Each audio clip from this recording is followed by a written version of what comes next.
Good morning all of you. Previous video લેક્ચરની અંદર આપણે એ ટુ એલ ફંક્શન જોયું, જે સ્ટ્રિંગને લોંગ ઇન્ટીજરની અંદર કન્વર્ટ કરતું હતું. મીન્સ કે સ્ટ્રિંગ વેલ્યુ હોય અને એમને લોંગ ઇન્ટીજરમાં કન્વર્ટ કરવી હોય તો એના માટે એ ટુ એલ ફંક્શનનો યુઝ થતો હતો. બરાબર.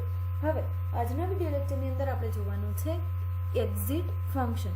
નેમ પરથી જ ખ્યાલ આવે કે કોઈક વસ્તુને ક્લોઝ કરવા માટે આ ફંક્શનનો યુઝ થતો હશે. બરાબર. જોઈએ. The use of this function is to terminate the program execution. શું કહે છે? પ્રોગ્રામનું જે એક્ઝિક્યુશન છે, પ્રોગ્રામ જે રન થાય છે એમને ક્લોઝ કરવા માટે આ ફંક્શનનો યુઝ થાય છે. When 0 is passed in the function, then program will terminate normally, and if non-zero value is passed, then error will occur in a program. શું કહે છે? જ્યારે એક્ઝિટ ફંક્શનની સાથે તમે 0 પાસ કરો છો ત્યારે શું થશે? તમારો પ્રોગ્રામ છે નોર્મલી ક્લોઝ થઈ જશે અને એમની સાથે તમે કોઈ બીજી 0ના સિવાય કોઈ પણ બીજી વેલ્યુ ઇન્સર્ટ કરાવો છો તો તમને એરર જનરેટ થશે. પ્રોગ્રામ ક્લોઝ થશે નહીં, જસ્ટ એરર જનરેટ થશે. બરાબર. તો એક્ઝિટ ફંક્શન શેના માટે યુઝ થશે?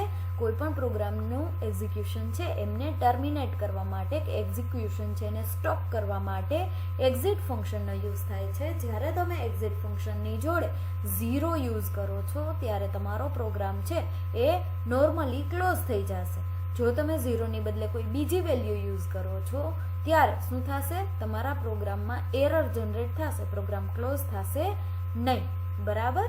સિન્ટેક્સ જોઈએ તો વોઇડનો વોઇડ ડેટા ટાઈપનો યુઝ કર્યો છે. જ્યારે આપણે ડેટા ટાઈપ્સ જોતા હતા ત્યારે વોઇડની અંદર આપણે જોયું હતું કે વોઇડ છે કોઈ પણ વસ્તુ રિટર્ન કરશે નહીં, આઉટપુટ સ્ક્રીનની અંદર તમને કોઈ પણ વસ્તુ પ્રિન્ટ કરીને આપશે નહીં. તો void exit into bracket integer x લીધું છે. કેમ કે એમની અંદર તમે 0 ઇન્સર્ટ કરી શકો કે કોઈ પણ ઇન્ટીજર વેલ્યુ ત્યાં ઇન્સર્ટ કરાવી શકો છો. બરાબર. તો આ રીતે સિન્ટેક્સ આપેલી છે. જો અહીંયા include stdio.h, include conio.h, include stdlib.h and include dos.h. બરાબર. dos.h નો યુઝ કર્યો છે કેમ કે તમારે તમારા પ્રોગ્રામની એક્ઝિક્યુશન પ્રોસેસ છે એમને સ્ટોપ કરવાની છે એટલે. બરાબર. વોઇડ મેઇન ફંક્શનનો યુઝ કરેલો છે. Integer i = 4. બરાબર. ઇન્ટીજર વેલ્યુ આપેલી છે. CLR નો યુઝ કર્યો. જો અહીંયા સ્વિચ કેસનો યુઝ કરેલો છે. આગળ આપણે સ્વિચ કેસ કેવી રીતે વર્ક કરે છે એ જોઈ લીધું છે. બરાબર. Switch into bracket variable name, તો વેરિયેબલનું નેમ આપ્યું છે i. બરાબર. કેસ આપેલા છે કેસ 1, કેસ 2, કેસ 3. કેસ 3 સુધી છે, કેસ 4 નથી, એટલે ડિફોલ્ટ વેલ્યુ ડીલે થશે. ડીલે શેના માટે? તો ડીલે મીન્સ થોડીક વાર માટે તમારી એક્ઝિક્યુશન પ્રોસેસ સ્ટોપ થશે. બરાબર. 1000 મિલીસેકન્ડ માટે તમારા એક્ઝિક્યુશનની પ્રોસેસ સ્ટોપ થઈ જશે. પછી શું થશે?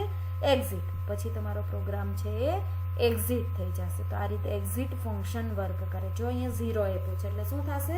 ડાયરેક્ટલી તમારો પ્રોગ્રામ ક્લોઝ થઈ જશે. જો 0 ના આપ્યો હોત તો એ એરર જનરેટ કરે. બરાબર. તો આ સેમ પ્રોગ્રામને આપણે ટર્બોસીની સ્ક્રીન પર રન કરીને જોઈ લઈએ.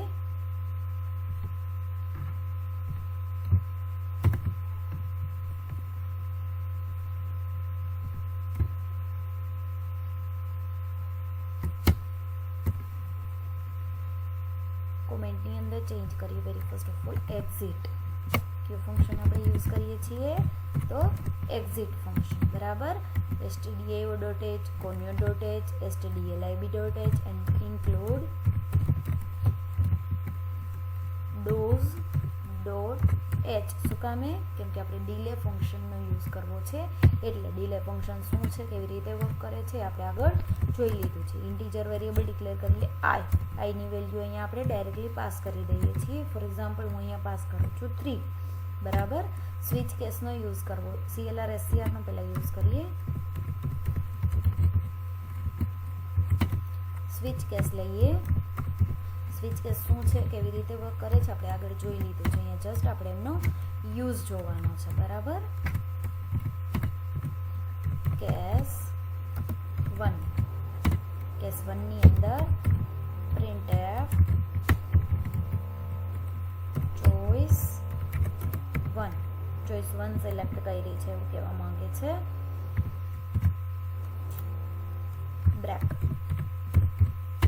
બ્રેક શું છે એ પણ આપણે આગળ જોવાઈ ગયું છે. બ્રેક કેવી રીતે વર્ક કરે છે એ પણ આપણે જોઈ લીધું છે, બરાબર. એક્ઝામ્પલ પણ જોયું હતું એમના માટેનું. ચોઈસ 2.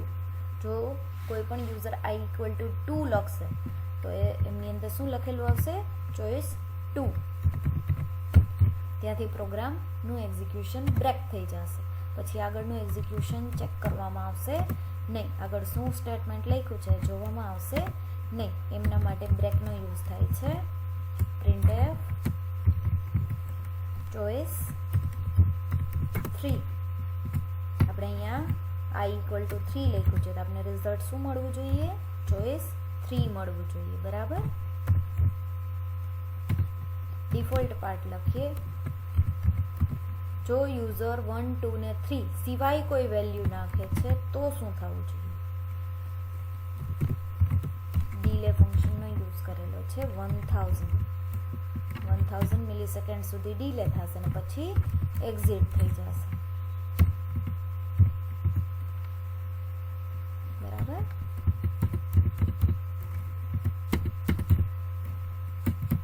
getch નો યુઝ કરેલો છે, તમે જોઈ શકો છો.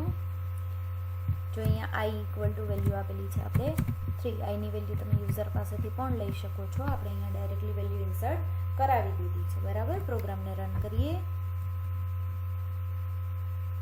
શું ડિસ્પ્લે થાય છે? ચોઈસ ઇઝ 3, બરાબર.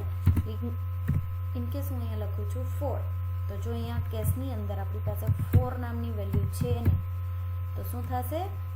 ડિફોલ્ટ પાર્ટ રન થશે. 1000 મિલીસેકન્ડ સુધી રોકાશે અને પછી એક્ઝિક્યુશન સ્ટોપ થઈ જશે. પાછા આપણે પ્રોગ્રામ પર આવી ગયા કેમ કે એક્ઝિટ ફંક્શનનો યુઝ કર્યો છે એટલે, બરાબર. તો આ રીતે એક્ઝિટ ફંક્શન વર્ક કરે છે.